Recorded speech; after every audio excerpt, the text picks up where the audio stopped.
믿음의 복원력을 갖는 그리스도인, 그런 제목으로 하나님 말씀을 나누려고 합니다.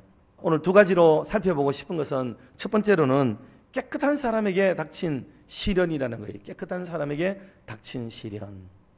욥은 당대의 의인이라고 묘사를 했지요. 욥에게는 참 칭찬받는 성품이 있죠. 온전했고 정직했고, 그렇죠? 성경이 그렇게 얘기해요. 이 말은, 이 사람은 자기에게 쓰여지는 말로 온전하다는 말이에요. 온전하다는 말은 자기에게 쓰는 성품이에요. 그래서 자기의 성품을 들여다볼 때, 인간 개인을 볼 때, 자기 안으로 볼 때 참 온전하다. 그리고 정직하다는 대인관계나 그리고 사회적으로 사람이 활동하고 행동하는 반경이 늘 정직하고 클린한 거예요. 그런 사람이고, 하나님을 경외했다. 이건 신에 대한 모습을 드러내고 있는 거거든요. 늘 하나님을 예배하는데 어떤 지경에서라도 예배하는 거예요. 이거는 고난을 당했을 때 대응하는 사람의 태도는 절대로 아니에요. 이거는 어떤 지경에서라도 평소에 하나님과의 인격적 관계가 다 잘 형성이 되어 있다가 고난이 오더라도 이미 이 고난이 누구에 의해서 누구의 허락으로, 누구로 말미암아 나에게 오는 것인지를 이미 간파하고 있었던 거죠. 평소에 하나님과의 영적 관계가 이걸 다 증명해주고 있는 사례라고 보아야만 정확하다고 볼 수가 있어요. 그런데 이런 착한 사람, 온전한 사람, 정직한 사람, 좋은 사람인데 왜 이 착한 사람에게, 왜 이 의로운 사람에게 이런 일이 생겼는가 하는 거예요. 이 물음은 모든 철학과 또 사색하는 사람들의 생각 속에서와, 그리고 신학적 물음이라고 볼 수가 있어요. 아니 도대체 이렇게 살면 복을 받아야 되고 이렇게 살면 잘 돼야 되는데 왜 이렇게 사는 사람에게 이런 일이 생기는가 하는 안타까운 얘기를 지금 욥기서가 전개해 가고 있다, 그 말입니다. 이거는 모든 종교와 철학의 숙제이기도 해요. 이걸 풀어내야 되는 거죠. 여러분들은 착한 사람이 왜 이런 일을 당한다고 생각하세요? 한번 속으로 스스로 한번 대답을 한번 해보세요. 스스로들이 이 질문 앞에. 왜 착한 사람이, 믿음으로 사는 사람에게, 왜 의롭게 사는데, 왜 기도하며 사는 사람에게 이런 일이 벌어지고 있는가 하는 거예요. 우리는 반대로 이야기하면 모든 일들이 착하게 삶으로 이런 일이 일어나지 않기를 바라는 게 목표점이 돼 있죠.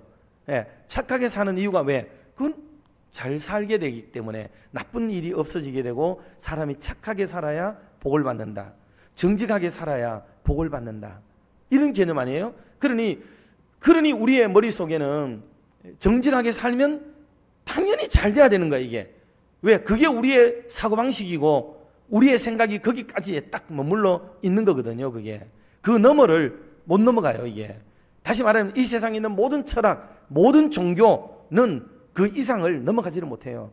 그래서 이 하나의 포맷, 인과응보라는 이 불교적 사고 아니겠어요? 이게 불교적 사고인데 이게 지금 전 세계를 사실은 지배하는 사고예요. 지배하는 사고죠. 그러니 그렇게 했기 때문에 이렇게 오는 결과는 당연하다, 이거 이외의 결과는 있을 수가 없다 라는 이 논제가 딱 박혀있기 때문에 착하게 사는데 왜 복을 못 받지? 기도하고 사는데 왜 이렇게 나쁘게 되는 거야? 이게 이렇게 논리가 되는 거죠. 그러니 욥의 세 친구들이 욥에게 나와서 막 싸웠던 이유가 뭐예요?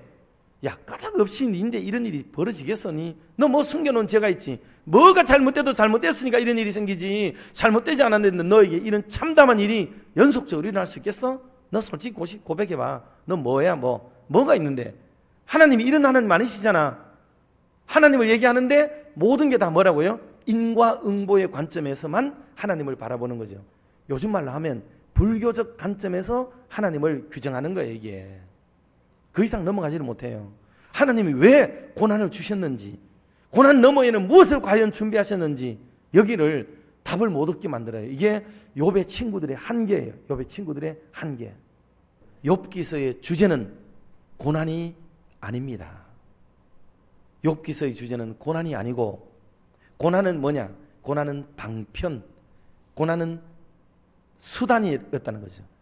우리는 다시 말하면 예수 그리스도의 의만 입어야 되는 것으로만 이해하고 있잖아요. 그런데 욥이 지금까지의 과정은 예수로 옷 입고 그리스도로 옷 입고 하나님으로 말미암은 의를 입은 게 아니고 자기의 의로운 삶으로서 하나님 앞에 경건되게 살았고 의롭게 사는 의를 지칭하는 것으로 신학적으로 본다 이 말이에요.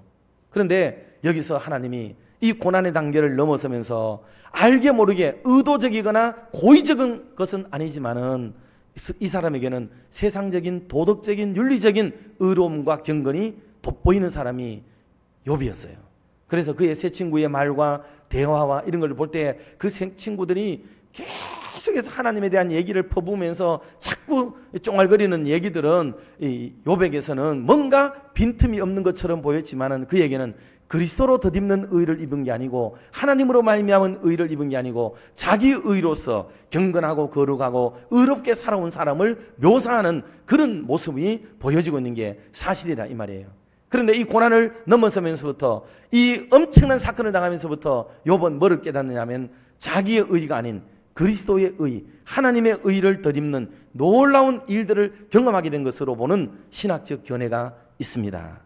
저는 이것을 말씀을 좀 드리고 싶어요. 오늘 저와 여러분들도 예수를 믿으면서 알게 모르게 우리는 의롭다는 말을 많이 하지만은 종교적인 흠이 없는 것, 일상에서 흠이 없는 의를 다 예수 그리스도로 옷 입는 게 아니고 나의 의를 많이 삼잖아요. 내가 착하게 살고 내가 의롭게 살고 내가 낭피 안 보고 내가 이만큼 기도하고 살고 내가 이만큼 봉사하고 이만큼 헌신하고 사실은 다 아까 얘기했던 모든 게 다 뭐예요? 자기 의란 말이에요. 자기 의. 우리가 그렇게 살았다면 하나님이 주시는 복을 받아야 누려야 되고 이런 지향을 만나지 않아야 되는 거라고 이게 이렇게 믿는 믿음이라고 이게 다 그게 뭐냐면 그 출처가 전부 우리에게서부터 시작되어지는 의, 자기 의라 이 말이에요.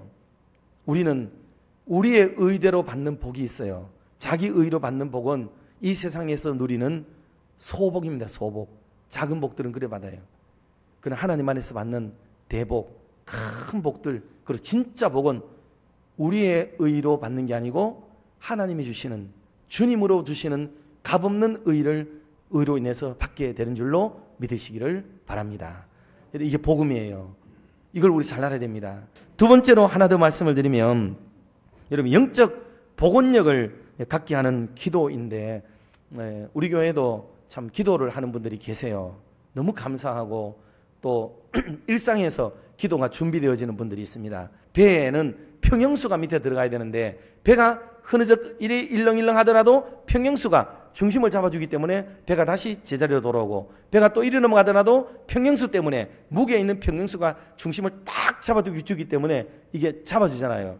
여러분 이게 기도라고 하는 삶이라는 게 뭐냐면 기도는 평형수를 넣어놓은 창고와 같다. 그 물탱크와 같다. 이렇게 보는 견해가 많습니다. 그래서 기도를 하는 사람은 시련을 당하고 풍파를 당하고 흔들거리기는 해도 제자리로 돌아오고 결국은 하나님이 원하는 원래의 자리로 바로 서게 되는 줄 믿습니다. 신앙의 세계의 기도는 그런 겁니다. 그래서 기도는 아까도 말씀드렸잖아요. 처음에 기도는 고난이 닥칠 때 해야 되는 게 분명하지만은 고난 이전에 기도로 단련되고 기도로 훈련된 사람은 큰 고난이 와도 평형수 때문에 복원력 때문에 결국은 제자리로 돌아가게 된다는 것을 말씀하고 보여주는 게 욥기서에서 우리에게 말하고 싶어하는 큰 의미 중에 하나라는 것을 여러분 절대로 잊어서는 안 돼요.